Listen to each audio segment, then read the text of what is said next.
Hello friends, welcome to BLISSBERRY kitchen. இன்றைக்கி நம்ம என்ன ரெசிபி பார்க்க போகிறோன்னா, டேஸ்ட்டாக கருவாடு குழம்பு எப்படி செய்கிறதுன்னு தான் பார்க்க போகிறோம். வாங்க, தேவையான பொருட்கள் என்னென்னு பார்த்துக்கலாம். பெரிய வெங்காயம் 1, சின்ன வெங்காயம் ஒரு 12 பீஸ் எடுத்துக்கோங்க.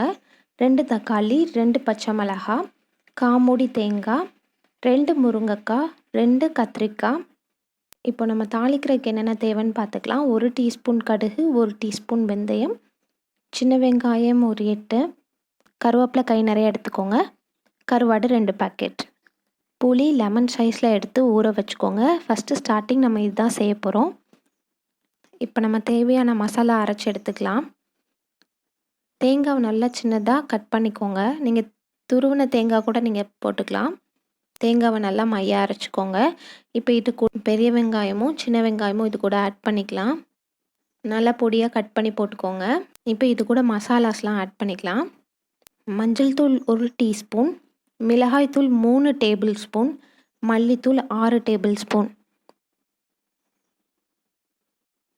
இது கூட 2 பல்லு பூண்டு போட்டு நல்லா மையாக அரைச்சிக்கோங்க. மசாலாவை திட்டாக இருக்கக்கூடாது, நல்லா சாஃப்டாக ஒரு பேஸ்ட் மாதிரி ரெடி பண்ணிக்கோங்க. இப்போ ஒரு பேன் எடுத்துக்கோங்க. நம்ம அரைச்சி வச்ச மசாலாவை ஃபஸ்ட் அதில் போடுங்க.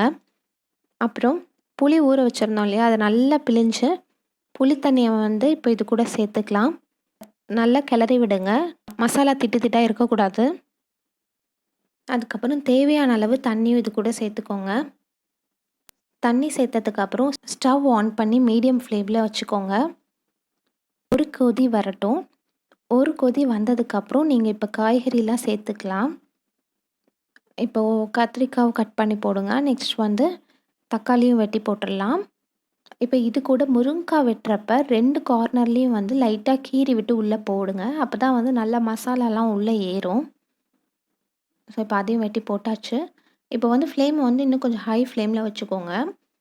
கொஞ்சம் வத்தட்டும். இப்போ இதே மற்ற கருவாடாக இருந்தால் நீங்கள் இது கூடயே சேர்த்துக்கலாம். இது நெத்திலி கருவாடுங்கிறனால கொஞ்சம் லாஸ்ட்டாக ஆட் பண்ணோம்னா கருவாடு கொஞ்சம் கரையாமல் இருக்கும். ஸோ ஒரு 10 மினிட்ஸ் நல்லா ஹை ஃப்ளேமில் குழம்பு கொதிக்கட்டும். இப்போ கல்லுப்பும் இது கூட சேர்த்துடலாம். நல்லா கொதிச்சிருச்சு.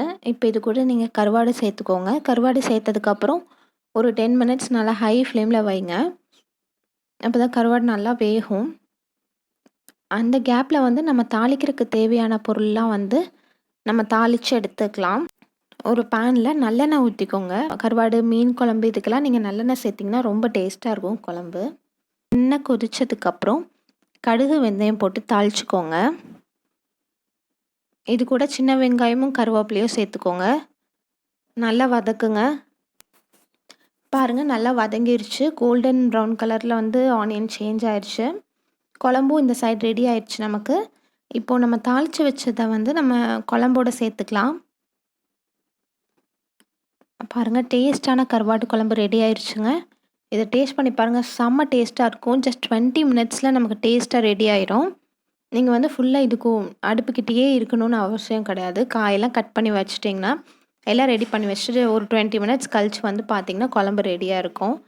பட் அந்த மாதிரி நீங்கள் போகிறப்ப சிம்மில் வச்சுக்கோங்க ஸ்டவ்வை. பாருங்கள், நல்லா குழம்பு ரெடி ஆயிடுச்சு.